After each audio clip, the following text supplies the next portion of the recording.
Seorang polisi arogan memeras pedagang kecil tanpa ampun. Tapi kali ini, dia menantang orang yang salah.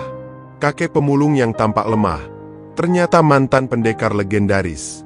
Apa yang terjadi selanjutnya? Simak kisah lengkapnya di Kisah Tentram. Lukman dikenal sebagai polisi yang suka menyalahgunakan kekuasaan. Dengan seragamnya yang rapi dan wajah garangnya, dia berkeliling pasar setiap pagi, bukan untuk mengawasi keamanan, tetapi untuk mencari keuntungan pribadi.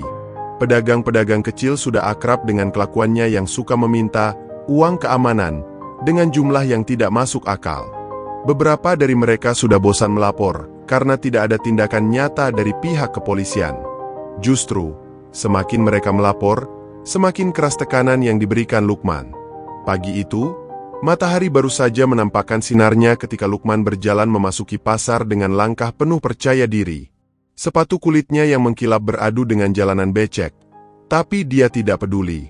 Semua orang yang melihatnya langsung merapatkan diri ke kios masing-masing, berusaha menghindar dari tatapan tajamnya. Namun, Lukman tidak peduli dengan tatapan takut itu. Baginya, ketakutan mereka adalah tanda bahwa kekuasaan kecil yang ia miliki benar-benar berhasil menguasai mereka. Di sudut pasar yang sempit dan kumuh, ada sebuah warung kecil milik Bu Siti. Warung itu hanya terbuat dari kayu lapuk dengan atap seng yang sudah mulai berkarat. Dagangannya pun sederhana, hanya gorengan, kopi, dan beberapa makanan ringan yang terbungkus plastik. Bu Siti sudah lama berjualan di sana untuk menghidupi keluarganya. Sejak suaminya meninggal, dia bekerja siang dan malam agar anak-anaknya tetap bisa makan. Lukman menghentikan langkahnya di depan warung Bu Siti dan menyeringai. "Bu Siti, sudah seminggu lewat. Ya, mana uang keamanannya?" tanyanya dengan nada dingin. Tangannya yang besar bertumpu di atas meja kayu yang sudah reot, seakan mengancam kalau meja itu bisa dia balikan kapan saja. "Maaf, Pak Lukman. Dagangan saya sepi sekali minggu ini. Tolong beri saya waktu lebih. Saya pasti akan bayar, tapi tidak sekarang," ucap Bu Siti dengan suara gemetar. Matanya tidak berani menatap Lukman langsung, melainkan hanya tertuju pada gelas kopi yang baru saja ia sajikan. Lukman tertawa sinis. "Sepi atau enggak, itu bukan urusan saya, Bu. Kalau warung ini mau aman dan enggak diganggu, bayar. Atau, saya bakal cari cara lain supaya ibu enggak bisa jualan lagi di sini." Tatapannya semakin tajam, membuat Bu Siti merasa semakin terpojok. Air mata mulai menggenang di pelupuk mata Bu Siti. Hatinya berteriak ingin melawan, tapi logikanya tahu bahwa melawan hanya akan membuat keadaan semakin buruk. Dengan tangan gemetar, ia merogoh saku apronnya dan mengeluarkan beberapa lembar uang lusuh. Ini semua yang saya punya, Pak. Hanya cukup untuk makan hari ini. Tolong beri saya waktu lagi," pintanya dengan suara yang hampir putus. Namun, bukannya iba, Lukman malah mendengus kesal. "Apa-apaan ini? Sedikit sekali. Kamu pikir saya main-main? Hah?" Lukman mulai menaikkan suaranya hingga beberapa orang di sekitar warung menoleh. Namun, mereka tidak berani ikut campur. Semua tahu, menentang Lukman sama saja dengan mencari masalah besar. Bu Siti merosot lemas di kursinya. Tangannya gemetar hebat, bukan hanya karena ketakutan, tapi juga karena merasa tidak berdaya menghadapi ketidakadilan yang terus-menerus menghantuinya. Sementara itu, Lukman hanya berdiri di sana dengan wajah angkuh dan senyum sinis. Baginya, kekuasaan adalah miliknya. Tak ada satupun orang di pasar itu yang berani melawannya. Atau setidaknya, begitu yang ia yakini. Lukman masih berdiri di depan warung Bu Siti dengan mata melotot, seakan ingin menelan siapa saja yang berani menentangnya. Bu Siti hanya bisa menunduk sambil menahan tangis. Sementara itu, beberapa pedagang lain yang memperhatikan kejadian tersebut memilih diam, takut menjadi sasaran kemarahan Lukman berikutnya. Tak ada satupun yang berani membela Bu Siti. Bagi mereka, melawan polisi seperti Lukman sama saja dengan menggali lubang untuk diri sendiri.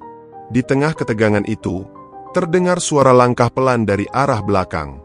Seorang kakek tua dengan tubuh kurus, rambut memutih, dan wajah yang dipenuhi kerutan muncul sambil memikul karung lusuh di punggungnya. "Kakek Sugiono," begitulah orang-orang di pasar memanggilnya. Dia dikenal sebagai pemulung yang biasa mengumpulkan botol plastik, kardus, dan besi tua dari tempat sampah. Meski usianya sudah renta, semangatnya untuk mencari nafkah tak pernah luntur. Kakek Sugiono menghentikan langkahnya tepat di depan warung Bu Siti. Melihat Bu Siti menangis dengan tangan gemetar, kakek Sugiono mengernyitkan dahi. Ia mengerti betul bagaimana kerasnya perjuangan hidup. Dengan suara serak namun tegas, ia bertanya, "Ada apa ini, Bu Siti? Kenapa kamu menangis?" Bu Siti hanya menggeleng pelan. Matanya tak sanggup menatap kakek Sugiono, seakan merasa terlalu malu untuk mengakui kenyataan bahwa ia sedang diperas oleh seorang polisi. Namun, sebelum Bu Siti sempat menjawab, Lukman sudah memotong pembicaraan dengan kasar. "Orang tua, jangan ikut campur. Ini bukan urusanmu," bentak Lukman dengan tatapan merendahkan. Namun, kakek Sugiono tidak gentar sedikitpun. Ia justru menatap Lukman dengan mata tajam yang berbeda dari seorang pemulung biasa. Ada wibawa yang tak kasat mata dalam sorot matanya. "Saya hanya bertanya karena melihat ada ketidakadilan di sini. Seorang polisi seharusnya melindungi masyarakat, bukan menindas mereka," ucap kakek Sugiono dengan nada rendah namun menusuk. "Jaga mulutmu, kakek tua. Jangan sok menggurui. Kamu nggak tahu siapa yang kamu hadapi." Lukman mendekat dengan tangan mengepal. Amarahnya semakin membara karena merasa harga dirinya direndahkan oleh seorang pemulung tua. Pedagang lain yang menyaksikan kejadian itu mulai ketakutan. Mereka hanya bisa berbisik-bisik dari kejauhan. Tak satu pun berani menghentikan Lukman. "Yang saya tahu, tindakanmu ini memalukan. Kamu memeras seorang wanita tua yang hanya berusaha mencari nafkah dengan jujur. Apakah itu yang kamu sebut sebagai penegak hukum?" balas kakek Sugiono dengan nada tenang. Kata-kata itu bagaikan tamparan keras bagi Lukman. Beberapa orang yang mendengar mulai terdiam dan menatap Lukman dengan tatapan berbeda. Rasa malu bercampur marah menguasai Lukman. Tidak pernah ada satupun orang yang berani menantangnya seperti ini. Terlebih, seorang kakek tua yang kelihatannya hanya pemulung rendahan. "Kurang ajar. Kamu berani menghinaku, ya?" Lukman mengangkat tangannya, bersiap untuk menghantam kakek Sugiono tanpa ampun. Tangannya terkepal kuat, siap menghajar siapapun yang berani merendahkannya. Namun, kakek Sugiono hanya tersenyum tipis. Dia tidak menunjukkan tanda-tanda ketakutan. Sebaliknya, tubuh tuanya tampak lebih tegap dari biasanya. "Kalau memang kekerasan yang kamu pilih, silakan. Tapi jangan menyesal jika kamu merasakan akibatnya," ucapnya tenang namun penuh makna. Mendengar itu, Lukman semakin tersulut amarahnya. Dia tidak tahu bahwa kata-kata kakek Sugiono itu bukan sekadar ancaman kosong. Di balik tubuh rentanya, tersembunyi kekuatan dan keahlian yang bahkan Lukman tak pernah bayangkan. Namun, kesombongan telah menutup mata dan telinga Lukman dari kenyataan tersebut. Lukman tidak lagi berpikir jernih. Harga dirinya terasa diinjak-injak oleh seorang kakek tua yang menurutnya tidak punya apa-apa. Tanpa ragu, dia mengayunkan tinjunya dengan keras, mengarah tepat ke wajah kakek Sugiono. Beberapa orang yang menyaksikan kejadian itu menjerit kecil. Sebagian menutup mata karena tak tega melihat seorang pemulung tua dipukul dengan brutal. Namun yang terjadi justru sebaliknya. Dengan gerakan yang halus namun terlatih, kakek Sugiono menggeser tubuhnya sedikit ke samping. Tangan Lukman yang mengepal hanya mengayun di udara kosong. Tubuh Lukman yang terlalu mengandalkan kekuatan malah membuatnya kehilangan keseimbangan. Kakek Sugiono hanya tersenyum tipis melihat betapa cerobohnya serangan itu. Belum sempat Lukman menyadari kesalahannya, kakek Sugiono menggerakkan tangannya dengan cekatan, menepuk siku Lukman dan menekannya dengan gerakan yang tampak sederhana namun mematikan. Tiba-tiba saja, Lukman berteriak kesakitan. Siku kanannya terasa seperti terjepit oleh sesuatu yang tak terlihat. Seakan ada beban berat yang menghimpit sendinya. Lukman mundur selangkah sambil meringis. "Sialan! Apa yang kamu lakukan barusan?" teriaknya dengan nada panik. Tapi kakek Sugiono hanya mengangkat bahunya seakan mengatakan bahwa yang barusan ia lakukan hanyalah peringatan. "Aku hanya menunjukkan bahwa seragam bukanlah tameng untuk menindas orang lain," ucapnya tenang. Merasa diremehkan, amarah Lukman semakin memuncak. Dia menggeram lalu menyerang lagi dengan kedua tangan. Kali ini lebih cepat. lebih liar, dan lebih kasar. Tapi setiap serangan yang ia lancarkan hanya dihindari dengan mudah oleh kakek Sugiono. Sesekali kakek tua itu bergerak mundur, memutar tubuh, atau hanya menggeser sedikit langkahnya. Semua gerakan Lukman terasa tidak berguna. Beberapa penonton yang sebelumnya diam sekarang mulai saling berbisik. Mereka menyaksikan bagaimana seorang kakek tua mampu menghindari setiap serangan Lukman tanpa kesulitan sedikitpun. Sebagian dari mereka bahkan mulai mengeluarkan ponsel dan merekam kejadian itu. Adegan langka yang memperlihatkan kesombongan seorang polisi dipermalukan oleh seorang pemulung. Dalam satu gerakan cepat, kakek Sugiono melangkah maju dan menyentuh pergelangan tangan Lukman, lalu memelintirnya dengan teknik sederhana namun sangat efektif. Kali ini, Lukman berteriak lebih keras. Rasa sakit menjalar dari pergelangan tangannya hingga ke bahu. Dia mencoba menarik tangannya, tapi cengkeraman kakek Sugiono terlalu kuat. Seragamu seharusnya menjadi pelindung bagi rakyat, bukan alat untuk menakut-nakuti mereka. Kalau kamu terus seperti ini, apa bedanya kamu dengan penjahat? Ujar kakek Sugiono. Suaranya tenang namun penuh ketegasan. Setiap kata yang keluar dari mulutnya bagaikan tamparan keras bagi Lukman yang selama ini merasa dirinya paling berkuasa. Dengan gerakan lembut, kakek Sugiono melepaskan tangan Lukman yang masih terasa nyeri. Bukan karena kasihan, melainkan sebagai pelajaran bahwa kekerasan tidak akan pernah menyelesaikan masalah. Lukman terhuyung mundur, napasnya terengah-engah. Matanya memandang kakek Sugiono dengan campuran kemarahan dan ketakutan. Untuk pertama kalinya, ia merasakan bahwa dirinya bukanlah yang terkuat di pasar ini. Kerumunan mulai bertambah banyak.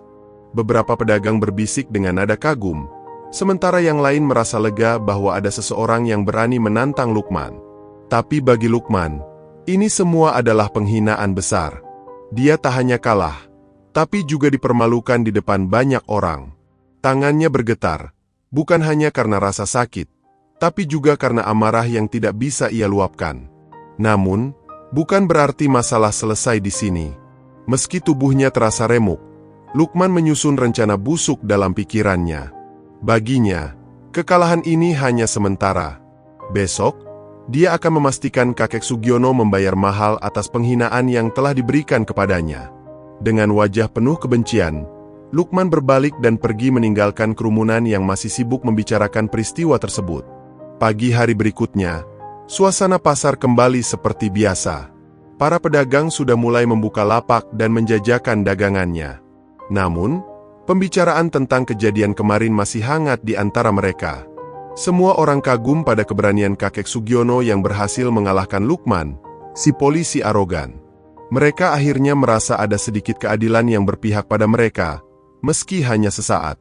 Namun, harapan mereka tidak berlangsung lama. Sekitar pukul 9 pagi, 2 mobil patroli berhenti di depan pasar.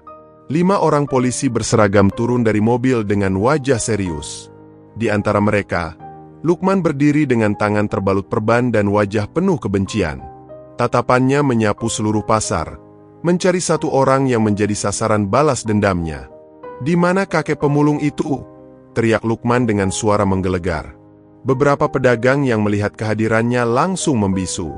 Tak satu pun berani menjawab.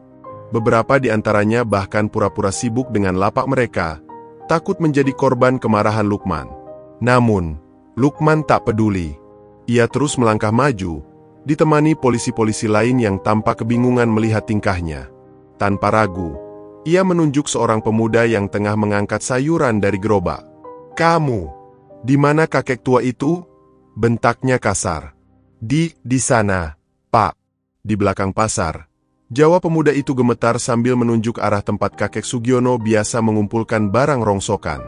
Lukman segera berjalan ke arah yang dimaksud tanpa menunggu.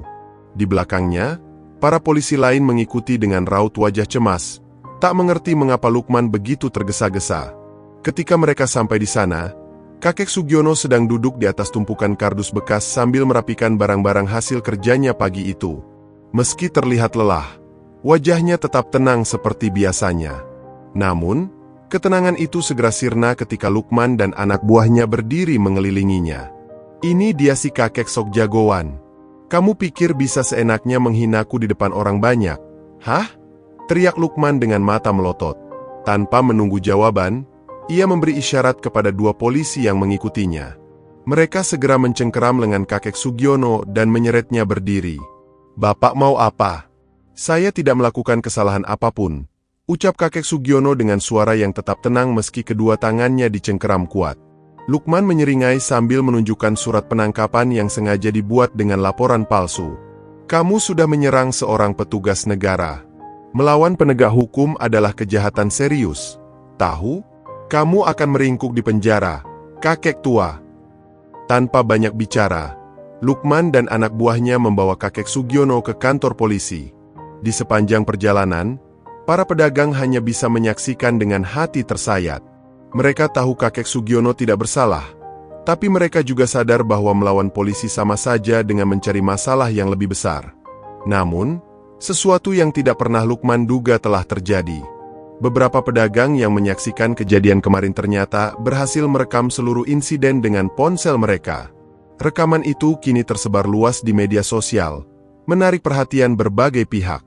Semakin banyak orang yang membagikan video tersebut dengan pesan-pesan kemarahan terhadap perilaku Lukman yang dianggap semena-mena. Tanpa ia sadari, gelombang perlawanan yang lebih besar tengah mengarah padanya. Di balik jeruji besi dingin yang kini mengurungnya, kakek Sugiono duduk bersila dengan tenang. Ruangan kecil itu hanya diterangi oleh lampu redup yang menggantung di langit-langit.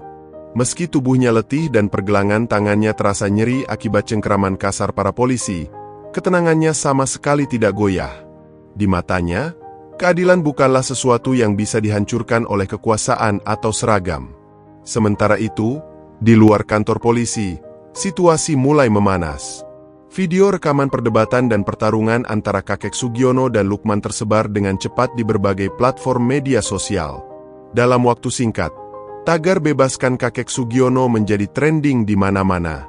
Ratusan komentar dari netizen berisi kecaman terhadap perilaku Lukman yang dianggap menyalahgunakan wewenangnya. Tidak hanya di dunia maya, gelombang perlawanan juga menjalar ke pasar tempat kakek Sugiono biasa mengumpulkan barang-barang bekas. Para pedagang yang selama ini hanya bisa terdiam mulai mengumpulkan keberanian. Mereka bersatu untuk menyuarakan kebenaran. Setiap orang yang melihat atau merekam kejadian kemarin di pasar diminta memberikan kesaksian. Bu Siti menjadi salah satu orang pertama yang angkat bicara. Dengan suara bergetar tapi tegas, ia memberikan kesaksian kepada seorang wartawan yang sengaja datang ke pasar untuk meliput berita yang mulai viral itu. "Kakek Sugiono tidak bersalah. Justru dia yang melindungi saya dari Pak Lukman yang memaksa meminta uang keamanan. Kalau dia tidak menolong saya, entah apa yang akan terjadi," ungkapnya sambil menyeka air mata yang terus mengalir. Beberapa pedagang lain pun ikut bersuara. Mereka menceritakan bagaimana Lukman telah lama memeras mereka dengan dalih memberikan keamanan. Semakin banyak saksi yang memberanikan diri berbicara, semakin jelas kebusukan Lukman di mata publik. Pengacara-pengacara dari lembaga bantuan hukum mulai turun tangan dan menawarkan bantuan kepada kakek Sugiono secara cuma-cuma. Di kantor polisi, suasana tidak kalah tegang. Atasan Lukman, Komisaris Budi, mulai mendapatkan banyak panggilan telepon dari berbagai pihak, mulai dari media, aktivis, hingga pejabat tinggi yang ingin mengetahui kebenaran peristiwa tersebut. Wajahnya memerah karena malu dan marah. Nama kepolisian sedang tercoreng akibat ulah seorang anak buahnya yang bertindak di luar batas. "Lukman, ke ruanganku sekarang," teriak Komisaris Budi dengan suara menggelegar. Lukman yang baru saja selesai mengikat perban di tangannya langsung tergopoh-gopoh masuk ruangan atasannya. Wajahnya pucat dan napasnya memburu. Ia tahu bahwa masalah ini sudah tidak bisa dianggap remeh. "Kamu sadar enggak? Perbuatanmu ini sudah membuat institusi kita terlihat seperti sampah di mata publik. Apa yang kamu pikirkan dengan menangkap seorang kakek tua yang hanya membela diri?" bentak Komisaris Budi sambil menghentakkan tangan ke meja. Lukman hanya menunduk, tidak berani menatap mata atasannya.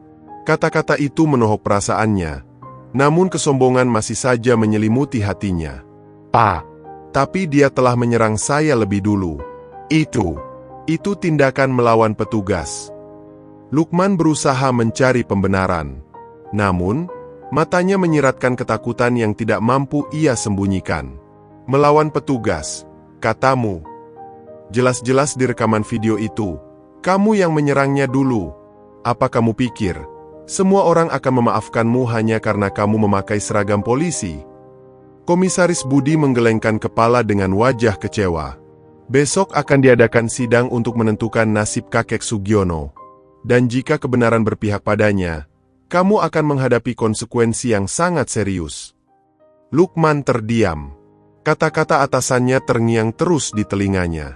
Ia tahu bahwa gelombang perlawanan yang datang dari masyarakat bukanlah sesuatu yang bisa ia hentikan dengan kekuatan fisik atau ancaman. Kali ini, ia mungkin telah melakukan kesalahan terbesar dalam hidupnya. Hari sidang yang dinantikan akhirnya tiba. Gedung pengadilan dipadati oleh para wartawan, aktivis, dan masyarakat umum yang tertarik mengikuti kasus ini. Banyak dari mereka datang dengan membawa poster bertuliskan, "Keadilan untuk kakek Sugiono," dan "Hentikan penindasan oleh aparat." Riuh rendah suara mereka bergema di sepanjang jalan menuju ruang sidang, menandakan bahwa kasus ini telah menjadi perhatian nasional. Di dalam ruang sidang, suasana terasa tegang. Di kursi terdakwa, kakek Sugiono duduk dengan tenang, meski wajahnya terlihat lelah setelah beberapa hari berada di tahanan. Di sebelahnya, seorang pengacara muda yang bernama Arif duduk dengan penuh percaya diri. Arif adalah salah satu pengacara dari lembaga bantuan hukum yang bersedia membela kakek Sugiono secara cuma-cuma setelah melihat betapa viralnya kasus ini. Di sisi lain, Lukman duduk di kursi saksi dengan wajah cemas. Ia mengenakan seragam polisi lengkap, namun kali ini tak ada sedikit pun aura kebanggaan di balik seragam itu. Justru yang tampak hanyalah kegugupan dan ketakutan. Beberapa polisi yang mengantarnya hanya bisa menggelengkan kepala, kecewa dengan ulah rekannya yang mempermalukan institusi mereka. Hakim memasuki ruangan dan semua orang berdiri. Setelah memberi salam dan membuka sidang, hakim langsung meminta pihak jaksa penuntut untuk membacakan dakwaan.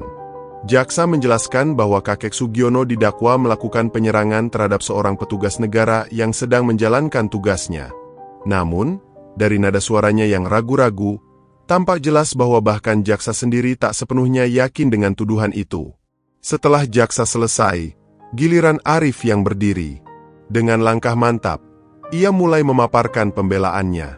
"Yang mulia, klien saya, kakek Sugiono, tidak bersalah. Apa yang terjadi adalah bentuk pembelaan diri. Saya memiliki cukup bukti, baik berupa rekaman video maupun kesaksian para pedagang di pasar yang menyaksikan kejadian tersebut." Suaranya menggelegar, penuh keyakinan.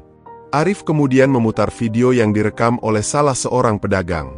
Rekaman itu menampilkan dengan jelas bagaimana Lukman yang memulai serangan terlebih dahulu dengan kasar. Bagaimana kakek Sugiono hanya menghindar tanpa balas menyerang sampai akhirnya terpaksa melumpuhkan Lukman dengan teknik bela diri yang tak terduga. Wajah Lukman memucat seketika. Rekaman itu memutar kembali kenangan pahit yang ingin ia lupakan. Namun, kali ini ia tak bisa mengelak. Bukti sudah terlalu jelas untuk disangkal. Matanya berkaca-kaca, bukan karena rasa bersalah, melainkan karena ketakutan akan nasib yang akan menimpanya setelah semua ini terungkap. Tidak hanya rekaman video, Arif juga menghadirkan beberapa saksi yang melihat kejadian tersebut. Bu Siti menjadi saksi pertama yang memberikan kesaksian. Dengan suara gemetar, ia menceritakan bagaimana Lukman telah berulang kali memeras uang dari para pedagang dengan dalih memberikan perlindungan. Kesaksiannya semakin menguatkan posisi kakek Sugiono sebagai korban, bukan pelaku. Ketika semua bukti telah dipaparkan, hakim terdiam sejenak sambil menghela napas panjang. Wajahnya tampak serius menimbang segala sesuatu yang telah disampaikan. Namun, sebelum memberikan putusan, ia memanggil Lukman untuk memberikan kesaksiannya.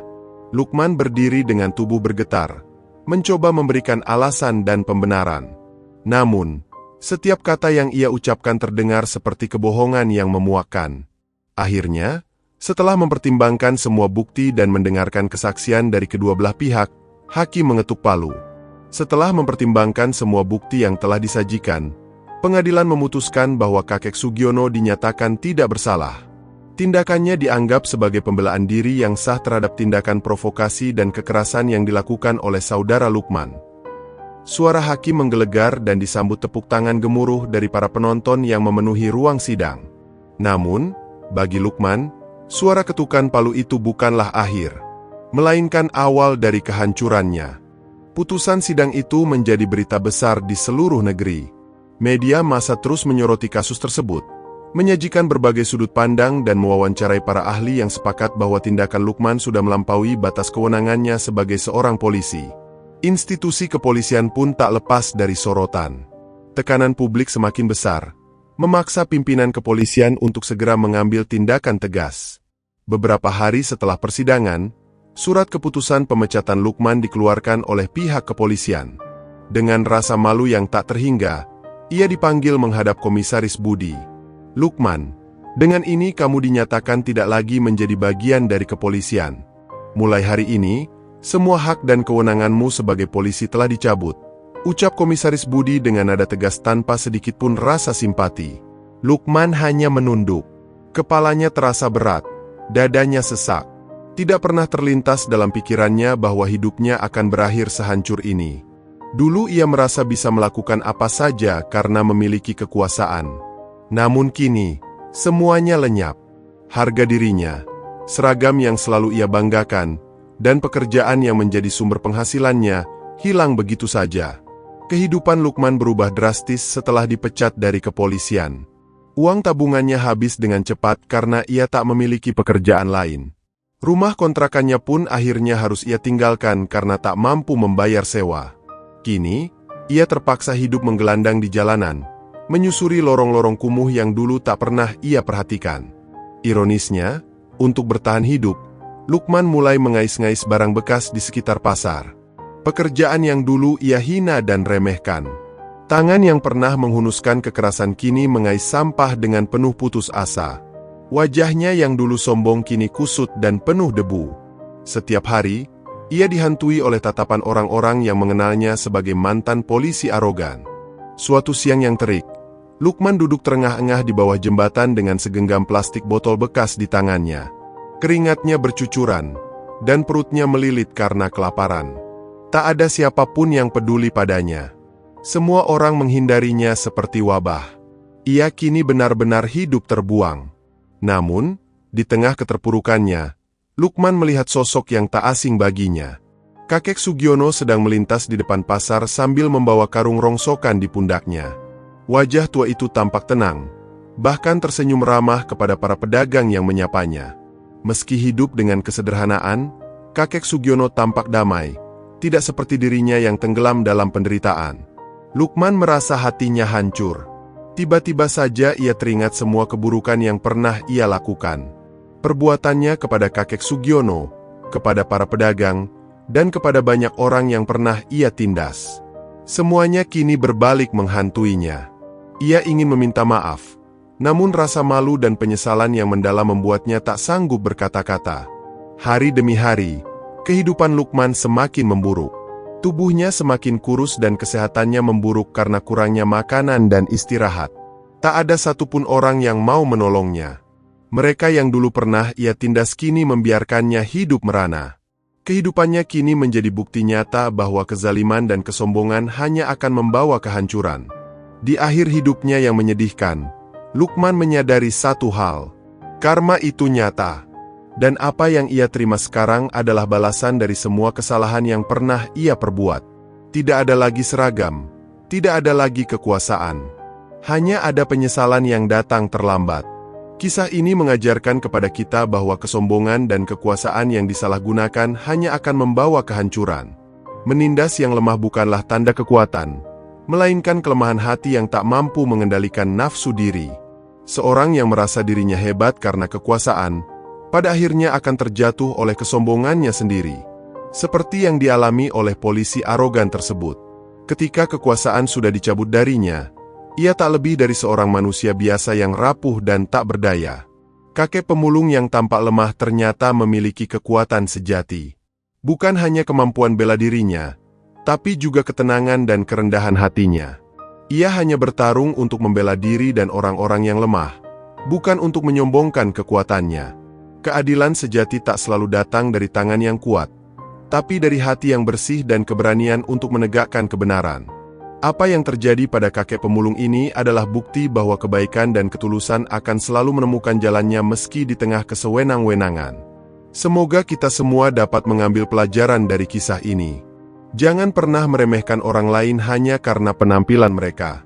Karena yang terlihat lemah bisa jadi jauh lebih kuat dari yang kita bayangkan. Jangan lupa untuk like, komen, dan subscribe channel Kisah Tentram. Dukung terus channel ini agar bisa menghadirkan lebih banyak kisah inspiratif dan penuh makna.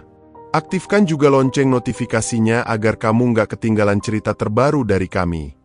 Terima kasih sudah menonton dan semoga cerita ini bisa menjadi pelajaran berharga bagi kita semua.